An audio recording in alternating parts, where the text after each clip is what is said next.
माँ की ममता एक भावुक कहानी। एक छोटे से कस्बे में समीर नाम का एक लड़का रहता था। बचपन में ही पिता की मृत्यु हो जाने के कारण परिवार की आर्थिक स्थिति में बड़ी ददनी। समीर की माँ कुछ पढ़ी लिखी जरूर थी, लेकिन उतनी पढ़ाई से नौकरी कहाँ मिलने वाली थी। सो घर घर बर्तन मांझ कर वो सिलाई बुनाई का काम करके किसी तरह अपने बच्चे को पढ़ा लिखा रही थी। समीर स्वभाव से थोड़ा शर्मीला था और अक्सर चुपचाप बैठा रहता था।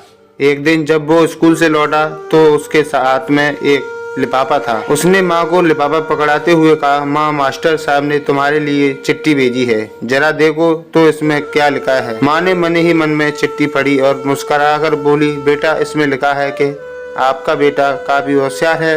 इस स्कूल के काफी बच्चों की तुलना में इसका दिमाग बहुत तेज है और हमारे पास इसे पढ़ाने लायक शिक्षक नहीं है, इसलिए कल से आप इसे किसी और स्कूल में भेजें। यह बात सुनकर समीर को स्कूल न जाने सकने का दुख तो हुआ, पर साथ ही उसका मन आत्मविश्वास से भर गया कि वो कुछ खास है और उसकी वृद्धि तीव्र है। माँ ने उसका दाखिला एक अन्य स्कूल में करा दिया। समय बीतने लगा। समीर ने खूब मेहनत से पढ़ाई की। आगे चलकर उसने सिविल सर्विसेज परीक्षा की पास की, IAS ऑफिसर बन गया। समीर की माँ अब बूढ़ी हो चुकी थी और कई दिनों में बीमार भी चल रही थी और एक दिन अचानक उनकी मृत्यु हो गई। समीर के लिए ये बहुत बड़ा आघात था। वह बिलक बिलक कर रो पड़ा। उसे समझ नहीं आ रहा था कि अब अपनी माँ के लिए बिना वो कैसे रह जिएगा। रोते रोते ही उसने माँ की पुरानी अलमारी खोली और हाथ में उसकी माला, चश्मा और अन्य वस्तुएं लेकर चूमने लगा। उस अलमारी में समीर के पुराने खिलौने और बचपन के कपड़े तक संभाल कर रखे हुए थे। समीर एक एक कर सारी चीजें निकालने लगा और तभी उसकी नजर में एक पुरानी चिट्ठी पर पड़ी। दरअसल ये वही चिट्ठी थी जो मास्टर साहब ने उसे 18 साल पहले दी थी। नम आंखों से समीर उसे पढ़ने लगा। आदरणीय अभिभावक, आपको बताते हुए हमें अफसोस हो रहा है कि आपका बेटा समीर पढ़ाई में बेहद कमजोर है और खेल कूद में भी भाग नहीं लेता है। जाना पड़ता है कि उम्र के हिसाब से समीर की वृद्धि विकसित नहीं हो पाई। अंत हम इसे अपने विद्यालय में पढ़ाने में असमर्थ हैं।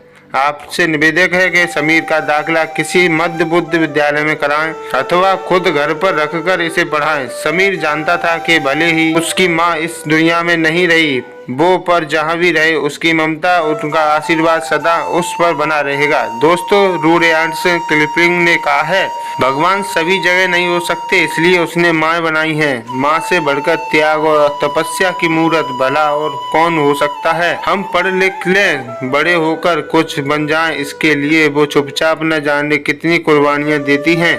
अपनी जरूरतें मार कर हमारे शौक पूरा करती हैं। यहाँ तक कि संतान बुरा व्यवहार करे तो भी माँ उसका भला ही सोचती है। सचमुच माँ जैसा कोई नहीं हो सकता। तो दोस्तों, ये माँ की ममता की कहानी आप लोगों को पसंद आई हो और इस कहानी से आप लोगों को कुछ सीख मिली हो तो वीडियो को लाइक करके चैनल को सब्सक्राइब जरूर कर लें दोस्तों, क्योंकि आप लोगों के लिए हमें ऐसी कहानी, अमेजिंग कहानियाँ, माँ की ममता से भरी कहानियाँ इस चैनल पर लाते रहते हैं। तो धन्यवाद दोस्तों, फिर मिलते हैं किसी नेक्स्ट वीडियो में। तब तक के लिए दोस्तों, जय हिंद, वंदे मातरम।